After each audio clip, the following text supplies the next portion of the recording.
De la détention, moi je crois qu'effectivement il y a beaucoup de choses qui ont été dites. Moi j'ai fait un stage de formation de directeur, donc je suis resté 2 mois à la pénitentiaire de Lille, et j'ai découvert qu'effectivement, la première priorité finalement pour l'administration pénitentiaire, c'est simplement de considérer, c'est inscrit dans le premier texte législatif, c'est de faire que les gens ne meurent pas. Donc c'est vraiment, on part de là, et puis après on organise le système humain, et on peut imaginer ce que peut être effectivement la ghettoisation de certains quartiers.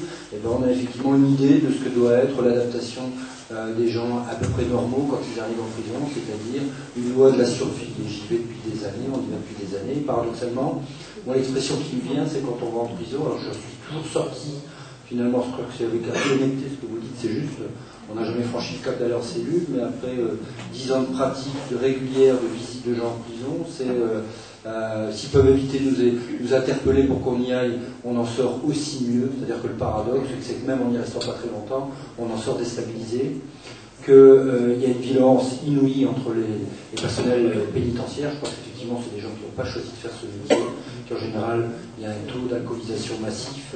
Ils règlent leur compte. J'ai vu des scènes de violence inouïes, dignes de camps de concentration nazis, la prison de Los, où effectivement, on a vu des mecs se faire fracasser, du sang partout, ils traînaient le détenu par les jambes, la tête, elle cognait le sol, il y avait du sang, mais sur des quinzaines de mètres, on était tous témoins, donc du coup on n'a pas pu rentrer dans les cellules. Les fois où on y allait, les matons ils vont régler leur compte avec les détenus, donc ils n'appelaient pas les détenus, ce qui fait qu'en fait on ne pouvait même pas construire le projet de sortie.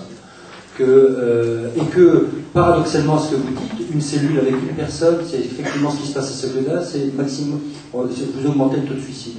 C'est-à-dire qu'il ne faut pas non plus très constructif que de laisser un détenu seul dans sa cellule, parce que bien évidemment, quand il rentre en prison, il est déprimé, et il est déprimé suffisamment longtemps pour qu'effectivement il puisse passer à l'acte, et effectivement, il y a tout ce qui va avec les médicaments. Donc on est effectivement sur une situation extrêmement dramatique. On a parlé tout à l'heure de la raison d'État. Là, il y a effectivement quelque chose de gravissime autour de la vie dans les prisons. C'est la honte de la République. Je pense que tous les professionnels qui vont confirment, et je serais prêt à signer une pétition, c'est véritablement une honte.